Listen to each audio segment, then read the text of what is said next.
Thanks for joining Scott and I live this morning with our guest, Wayne Fanno.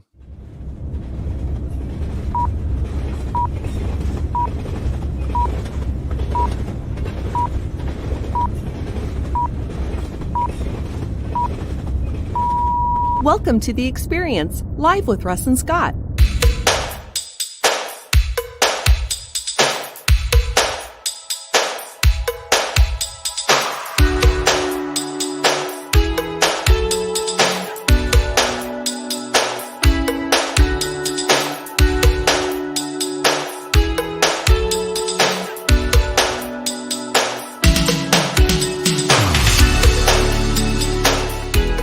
Join us every Wednesday at 7 a.m. Pacific Daylight Time on LinkedIn, YouTube, and Facebook. The experience is made possible by these great sponsors. The Aspects of Aging weekly talk show, unscripted conversations with experts, each week hosted by Christine Smith on AgingBetterNetwork.com. Financial advisor and farm certified representative Kelly Capel at Country Financial, personal, commercial, and farm insurance. 355 Pacific Avenue, Suite A in Monmouth. Authors Joan Williams and Karen Pascal. Now available on Amazon. Your Gut and You. Proper gut biome can enhance your body's immune system while improving mental health and combating obesity.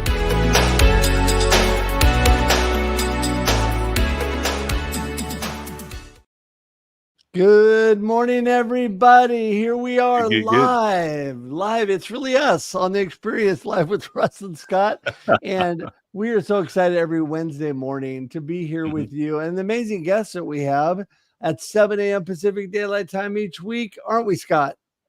Yeah, absolutely. You know, we start this morning a little bit earlier over on Instagram and on the backstage part of the program. And I was showing people a little bit of what is happening in my office. Everything is turned up. We got boxes and stacks and sorting, and we're getting ready to move in a couple of weeks from Oregon to Texas.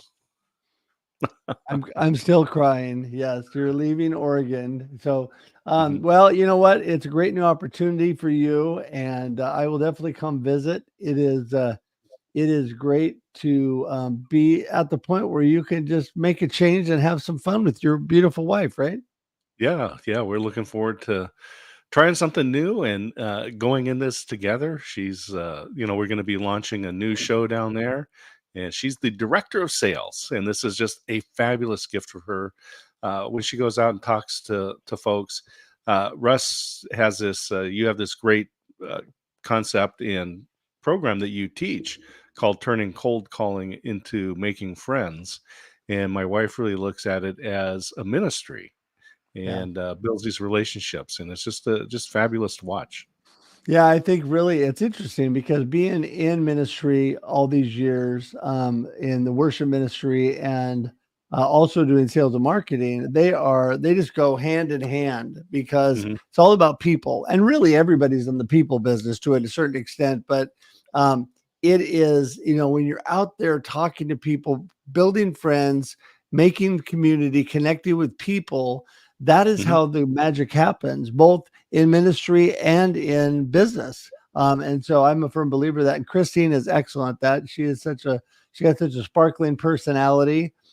She's definitely your better half. You married up. Absolutely. And people can learn a little bit of that firsthand on her show, Aspects of Aging, unscripted conversations with experts at 9 a.m. Pacific time, noon on the East Coast.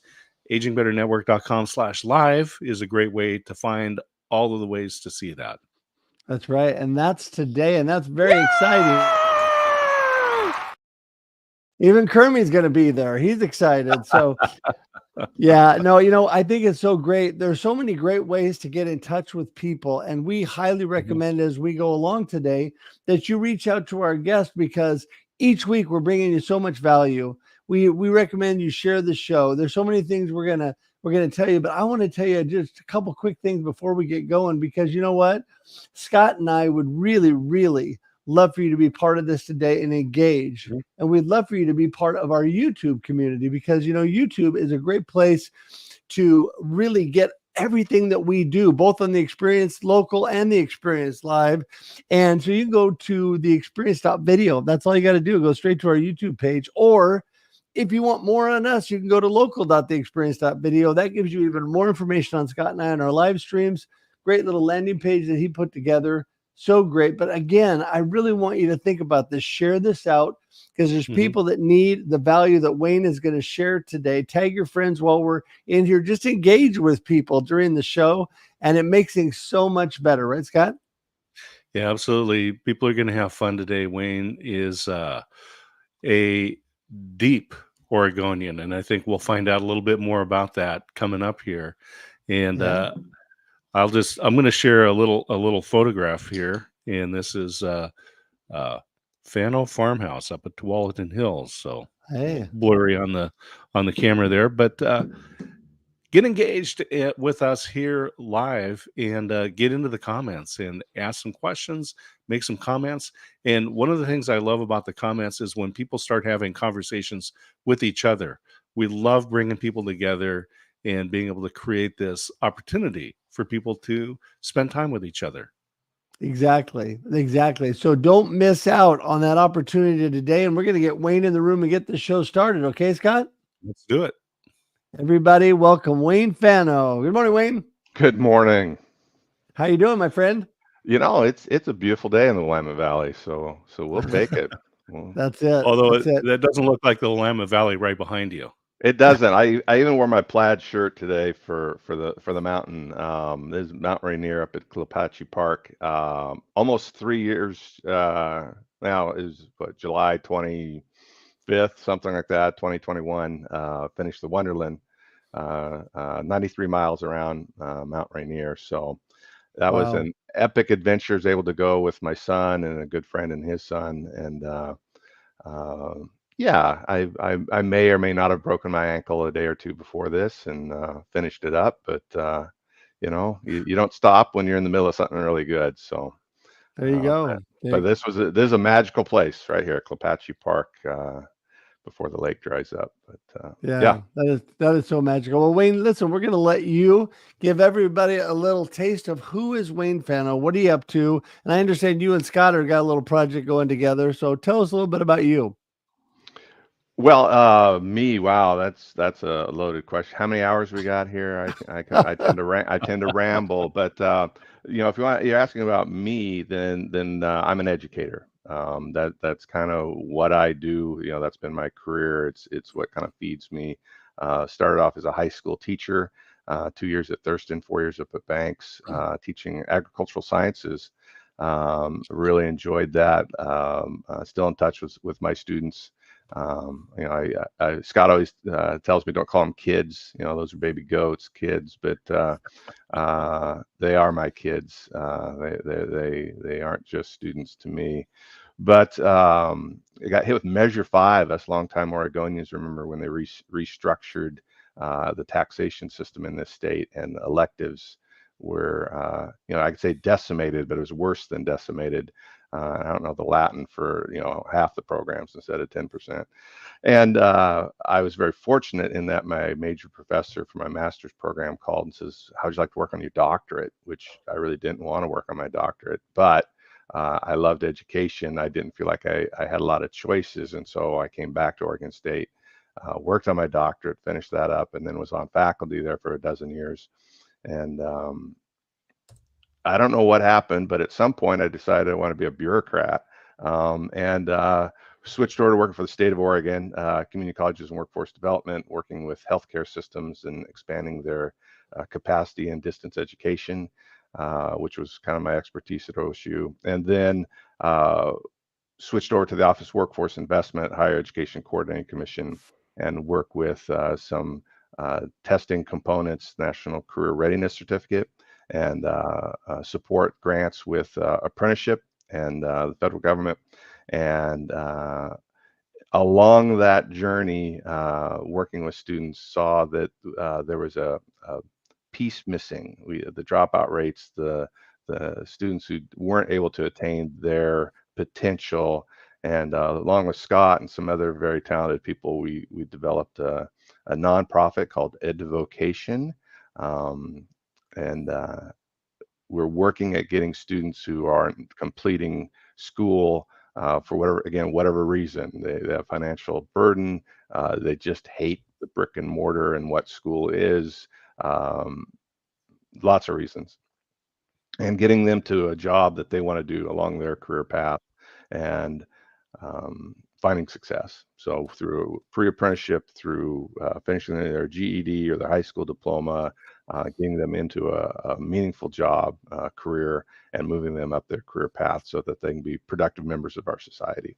So anyway, that's our work that we're doing, and we really enjoy it, and had some success, some trials. As my good friend always said, no bucks, no Buck Rogers. So we're trying to get the seed money, and once we have the system working, it should be self-sufficient. But it's keeping us busy. And you've got a big vision for EDVOCATION and how it can help the students.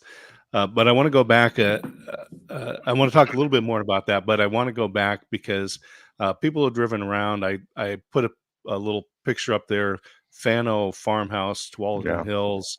I've driven over Fanno Creek. I've been to Fanno Ridge out by Falls City. Give us a little background of the Fanno. Saws and everything. Yeah. So we're probably royalty. We left France during the Reign of Terror. So I have to assume that we were royalty. Don't know that for a fact. I joke about that. I have no idea. But John Fanno ended up being orphaned, 12-year-old working the whalers out of New England. His son, I'm going to get it wrong here. His son or his grandson? His son ended up working as in his career was a school teacher, was law enforcement, a couple other careers, but jumped on the Oregon Trail, him and his wife and son, and got here in 1846. She died in childbirth in Oregon City. I still almost tear up thinking about that, to make that journey, and not to be able to enjoy the fruits of all that labor, but ended up settling near Shampooey Park, and it was all trees, and it was just a scourge to him, all these trees. So he kept scouting around and found a piece of ground near Beaverton, Progress, if you know the Beaverton area.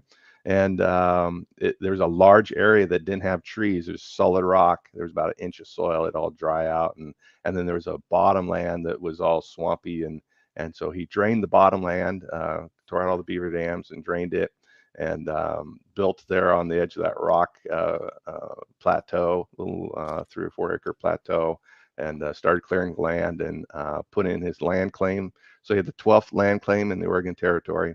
And so he remarried the spinstress, the old single lady next door. She was, I think, 32 at the time, Denny.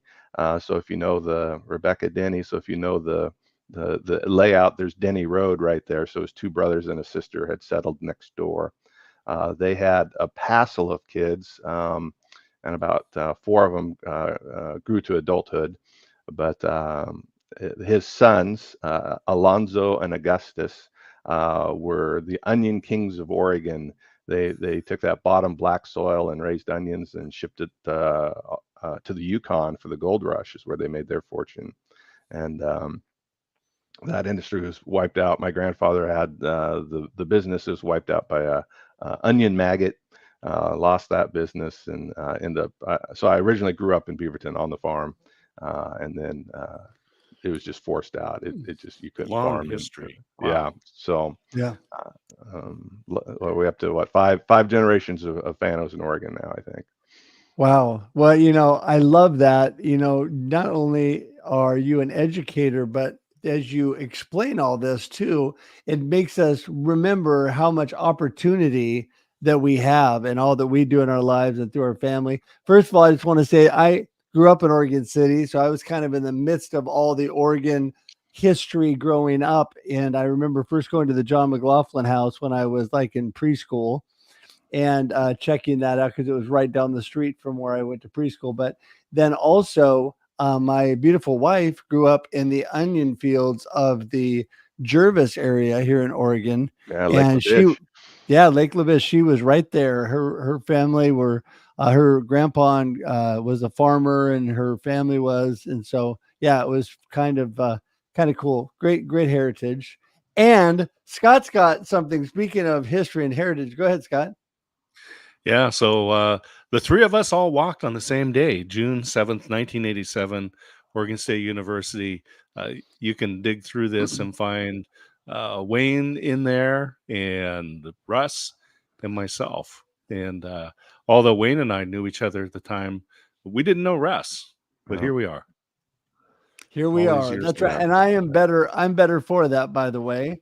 It's interesting because meeting people at just the right time, I would say God puts us together at just the right time. And Scott, it's Mhm. been such an inspiration to me, Wayne, and all that he's done. My beautiful wife and I were delivered by the same doctor at Salem Hospital a year apart, and didn't know each other till years later. Actually, my last year at Oregon State is when we met. So yeah, you never know what's going to happen. But hey, Wayne, back to you. So I'd like to hear a little bit more about EDVOCATION, because Yeah. Scott gives me little snippets about that every now and then. But I think it's such an amazing opportunity to help with education. Go ahead. Yeah, so the thought process of it, percolated when I taught high school agriculture. Again, I had students who were super talented. I mean, super talented, and had the with it factor. I mean, they were going somewhere in life, but for whatever reason, those I explained before, they were bored, didn't like school, they were having issues with other students, they needed the money, um, teen pregnancy, lots of reasons they left school, but they had the capacity to be successful. And so they'd go out and they would, make quote unquote good money for a 17-year-old. But all of a sudden they're 22, they're married, they're two kids, and they're on a glass ceiling. They're not getting into apprenticeship programs. They're not getting into college. They are doing low level work, and they're not advancing. And that always hurt me because I knew their potential. And so, again, started percolating ideas, and you look at strength finders, ideation's one of my key strengths. So I have a lot of ideas. I know some of them aren't very good, but I think some of them are pretty good. I think EDVOCATION is one of them. And so, again, we started working with some really talented people with the idea of how do we engage students who have dropped out or are thinking about dropping out or just sick of school or in a situation they need help, and how do we get them there? And there's a lot of tools in the toolbox to make that happen. In 2017, we were able to get our 501c3 status. I'm gonna deviate the story just here a little bit. 2018, stood up from the couch, and there's like a guitar string went off in my back. Long story short, most of my L5 had been corrupted by a non-cancerous tumor. But bedridden for 3 months. They did surgery, multiple surgeries. They taught me to walk again. That's why this trip was so significant, right? To be able to walk again and go do that. But that derailed EDVOCATION for a solid year and a half, 2 years. Get it going again. We're looking for money and partners, and this little thing called COVID rolled into town, shut us all back down again. And so it wasn't until about 2 years ago we got our feet back under us again and took another run at it. We're very fortunate with the partners that we were able to work with. Southwest Oregon Workforce Investment Board out of Coos Bay, so they're Coos Curry, Douglas County. They provided resources for us to get going. To meet some of the requirements that the state had put upon us in order to play in this arena. And then we were able to get a Future Ready Oregon grant through Bureau of Labor and Industry. Sorry, with all the bully and FRO and SOWIB, right? I mean, it's state government, but just over $320,000. We partnered with Days Creek High School and ran a cohort and were able to get out to Roseburg Forest Products and created a pre-apprenticeship program for those students and ran them through that program. And at one point we took them all to Coastal Farm and bought clothes for them, work clothes, right? So boots, socks, pants, t-shirts. We had Carhartt jackets made up for them. And one of the instructors at Days Creek told us, you changed the trajectory of 3 students' lives by buying them clothes. And you stop and look, and there's a student in flannel PJ bottoms and boat shoe, the old KED canvas shoes, and that's because that's what they had to wear. I mean, it wasn't that I'm And wearing. Good. His actual words were break the cycle of poverty. And that's really what EDVOCATION is about. And it's great to see, Wayne, when something that you ideate comes to fruition. I was campaign manager for, or finance manager for candidate Fanno, and we can brush through that pretty quickly. But talk about the just hit on that for a moment, and then talk about the alt school, the alternative school, and what the visions are long term.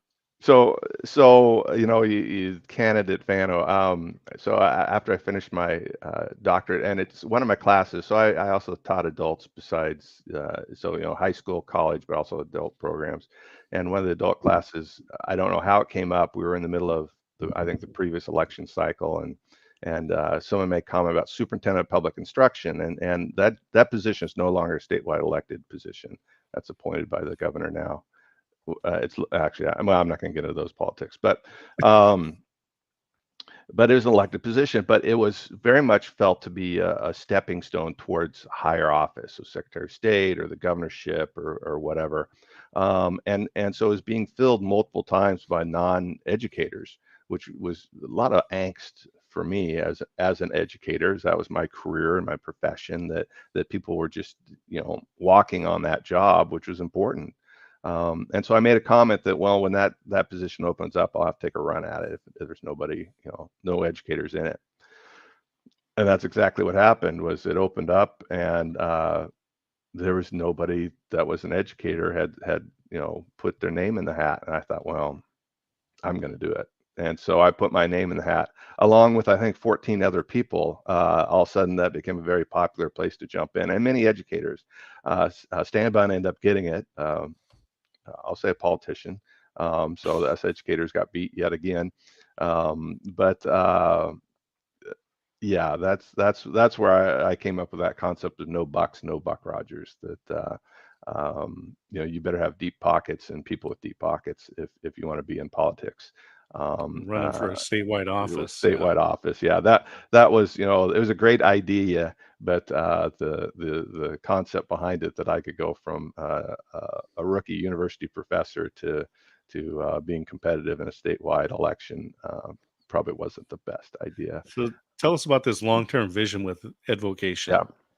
So EDVOCATION, my goal, and again, I am an idea guy, I'm a goal guy, but is by 2030, I want 3% of all graduates in the United States to be under this type of a model, where at my sophomore year, I stop and look and say, what is it I want to do and how do I get there? Because through a youth apprenticeship, I'll use a youth apprenticeship as an example, I can be working 20 hours a week, going to school 20 hours a week, and all those hours I put in count towards my apprenticeship.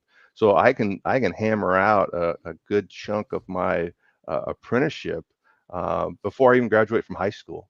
And so, I'm going to be 21 and I'm going to be on a journey electrician, journey plumber, whatever, making 6 figures.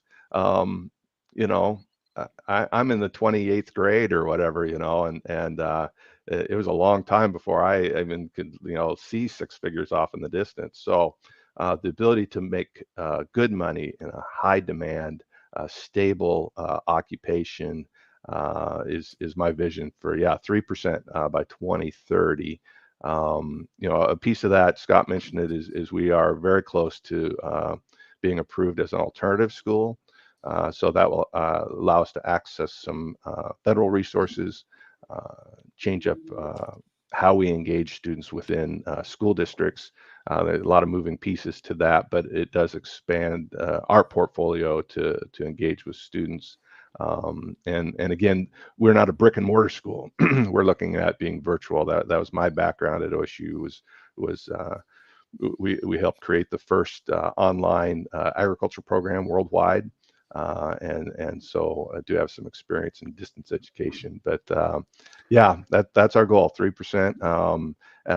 Again, I said no bucks, no Buck Rogers. So if someone has about $4 million burning a hole in their pocket, I believe that's our startup. We don't have to have that all in one sitting, but they could send that in 2 or 3 chunks to you. Yeah, or 2 or 3 people could get together and decide to divide it up. But we need the money to develop the curriculum, the infrastructure. There's a little bit of delay between payment for student, from the state and from the federal government. So you need that buffer. But once that curriculum is developed, once the systems are in place, the resources, the average daily attendance, and state and federal resources would cover the cost of the students.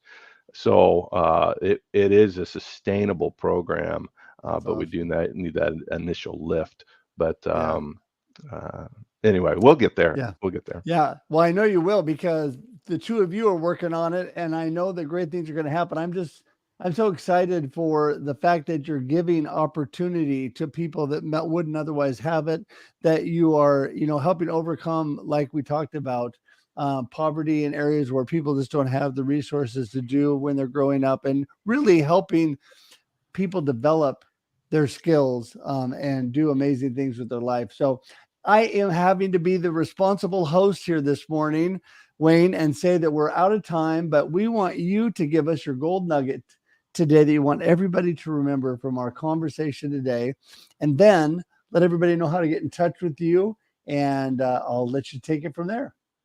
Yeah, I as a high school teacher in a professional technical program, I did not like, and people have trouble with this, but I did not like talented and gifted programs.